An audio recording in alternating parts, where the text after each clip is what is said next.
On tonight's No Things Considered, Elmo is the left's newest pundit, pregnant women in New Hampshire earn a license to kill, and bird law. And now here's your host, Tim Young. Ladies and gentlemen, welcome to No Things Considered. My name is Tim Young. You can tell, because it's right there on that little logo that I made a few months ago that somehow has not been updated. Anyway, hey! We've got some big news. Project Veritas came out with a couple of videos about CNN this week, and we've got video 2. In this video, our favorite liberal Van Jones comes out and says that the Russia story is a nothing burger.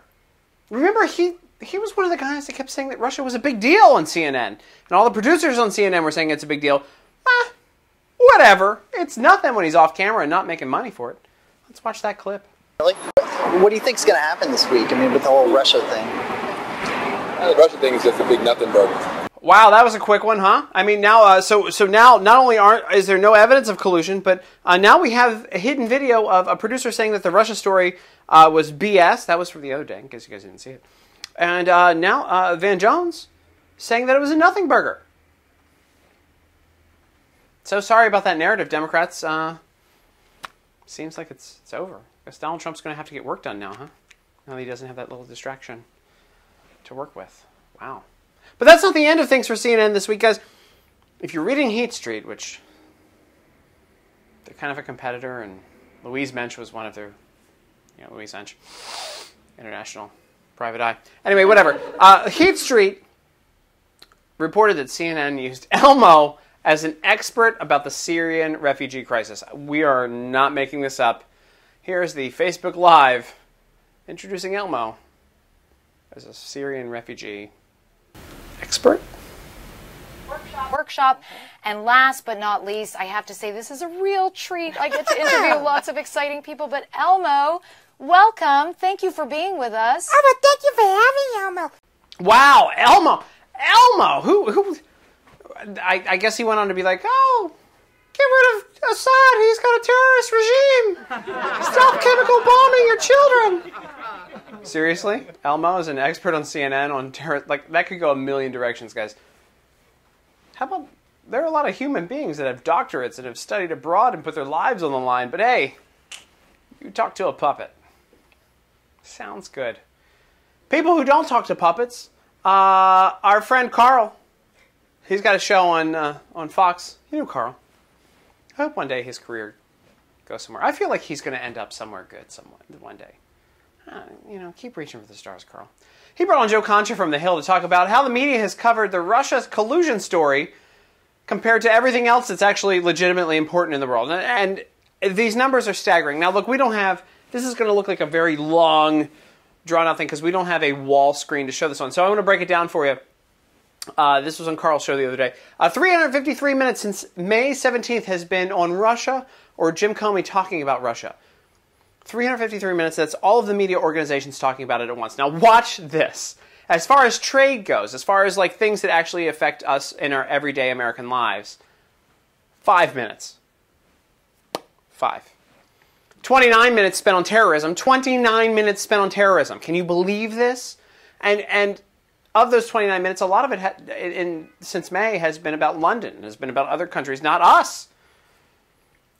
5 minutes since the end of May has been spent on the economy. The number one thing that people vote on. That's like me going out on a date and wasting time talking about my views on politics because nobody cares about that. Like instead of talking about me, like people would be interested in. No one's interested in me. You know who's interested in me? Rachel Maddow.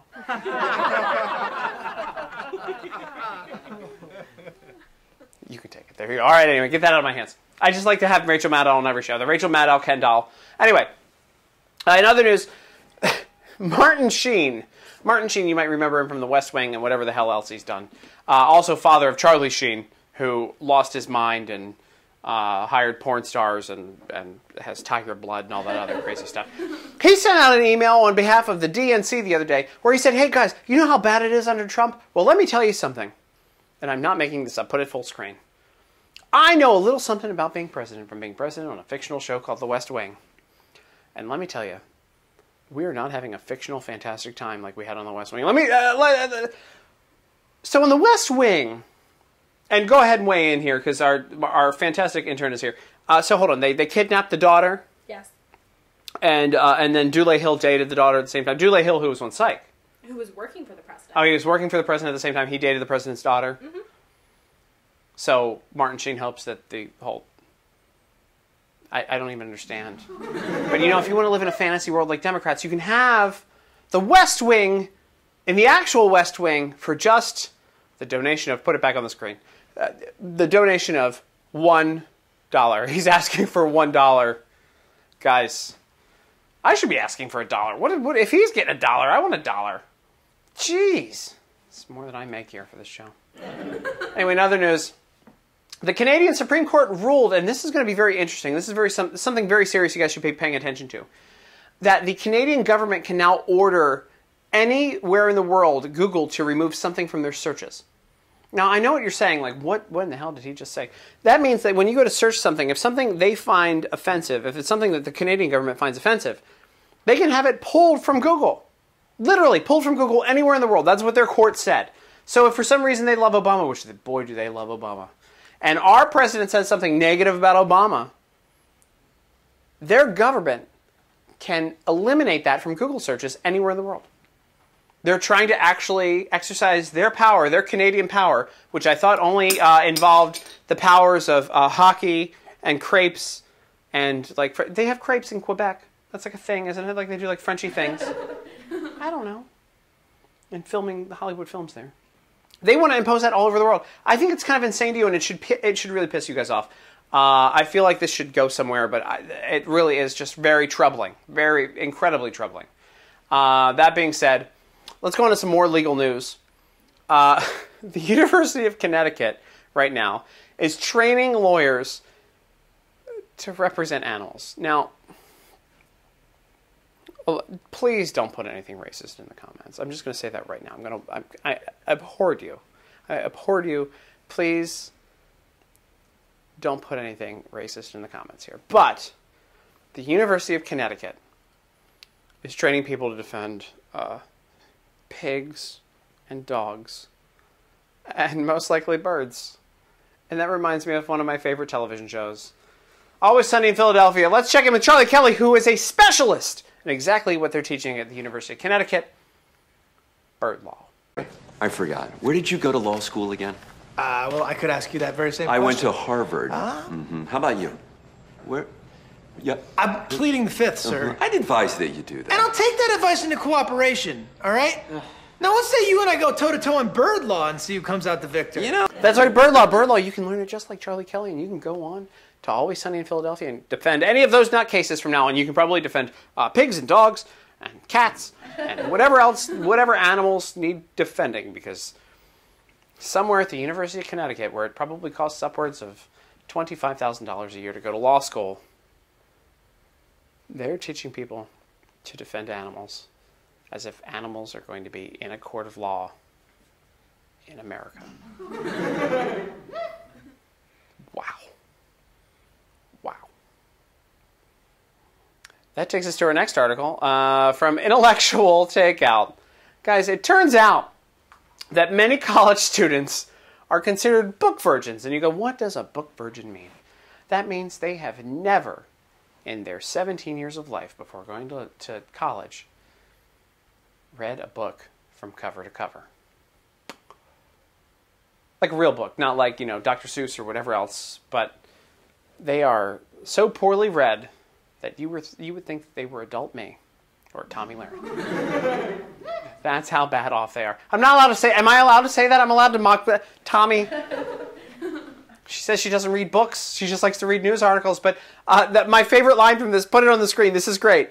Such book virgins have to be wooed with simple, unchallenging works. You got to warm them up. You got to warm up the kids. You got to start them with probably flip books. You got to start them with flip books. No, picture books, because flip books involve a lot of physical action. So you start with a picture book, and you go to flip books, and maybe like a yearbook, and maybe like a Dr. Seuss.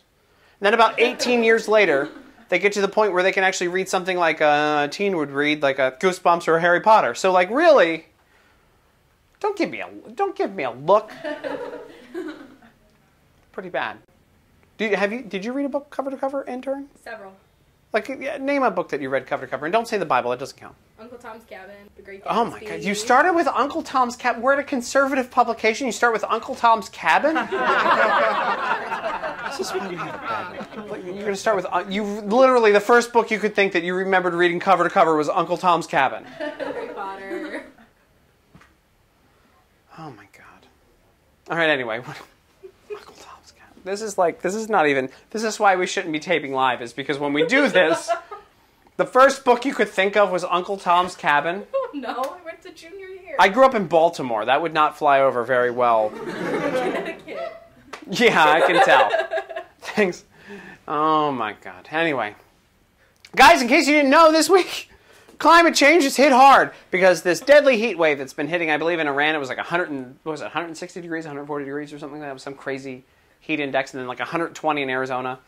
I'm still looking at you, Uncle Tom's Cabin. That was ridiculous. So, the environmentalists are here, and you can tell the climate change is real because they are sending out emails in droves to fundraise off of it. Man, I wish I had a gimmick like this, like when it would get hot. Don't you guys wish at home that you could make money every time it got hot? Like, this is literally what they're doing. They are just jumping on it, making money as soon as things get hot. Like, in the 70s, they used to say, like, that everything was we were going into a new ice age, but now that we're into a hot age, but like they didn't have email before, so it was tough to fundraise back in the day in the 70s. But now, as soon as the climate changes just a little bit, they can drop a bomb and make a couple $100,000 off of a bunch of suckers. Congratulations to those environmentalists who are just capitalizing on their brand. I'm just kind of jealous. I think that's why I'm bringing it up. I'm jealous right now. Let's talk about Clementine Ford for a second. Look at this feminist. This is what a feminist looks like, guys. This is what democracy and feminism looks like. She wrote a book called Fight Like a Girl, and when she went to sign books the other day at a book signing, she wrote the following. This is gonna be questionable. Put it up on the screen. She says, "Have you killed any men today? And if not, why not? Heart Clementine." Is modern feminism now that you have to go kill men? I'm in trouble. We're in DC. I'm actually in pretty bad trouble then, like, right? Because that's like a lot of. I'm done. That's it. This might be my last show. If she's signing books like that, it might be the end for me. I don't get it. I do not get it. Guys, this week in New Hampshire, lawmakers had to correct for a piece of legislation that was so broad that it allowed pregnant women to kill people. So the law was written that you could not have an abortion past 20 weeks because it identified that fetus as a baby, which, let's not get into the abortion argument here on this chat. But what it said was, in broad terms, that it referred to any person. It said, it used the word any, which allowed pregnant women. By the way, have you ever been around a pregnant woman? Sometimes they get a little choky. Maybe it's just me. Maybe it's just my mouth. Anyway, it allowed pregnant women in New Hampshire, because of the term any human, to kill whoever they wanted to while they were pregnant. Apparently they realized, hey, that's a bad idea. People shouldn't be given the opportunity to kill other people. So thank God they fixed that piece of legislation, or else we would have been on a pregnant woman killing spree. It would have been like The Purge. You see the Purge movies? But just with pregnant women just going there. Interns never seen The Purge. All right, well, that's it for tonight, guys. Thank you so much for tuning in. This is No Things Considered. We're here every night at 7:30. If you like the show, click the like button, click the happy button, click the heart, click the share it. I mean, share it. Guys, our numbers have been fantastic. We have beaten Fox Business, CNBC, One America. I mean, nobody watches One America. The Blaze, Morning Joe. We do better than Morning Joe every single day. But they get paid way more money, trust me. Thank you guys for watching so much. I think we're really, well, I love doing this for you, and I noticed 90% of the comments are fantastic towards us, except for a couple of you trolls out there, and I'm watching. Oh, we're watching. If you want to learn more about what's going on at the Daily Caller, go to dailycaller.com, dailycallernewsfoundation.org. Scroll down on this Facebook page. And like I said, every night we're here at 7:30 p.m. Tomorrow night, we have a special, though. We're going to be in Carlisle, Pennsylvania, at the Army Heritage and History Museum at 7 o'clock. Doors open, 7:30. The show starts. We're going to have a good time. It's going to be a great show. We're going to show you a little bit about Army history. It's going to be a great time. I really hope that you guys get to tune in and join us for that. All right. That's kind of all I have to say, so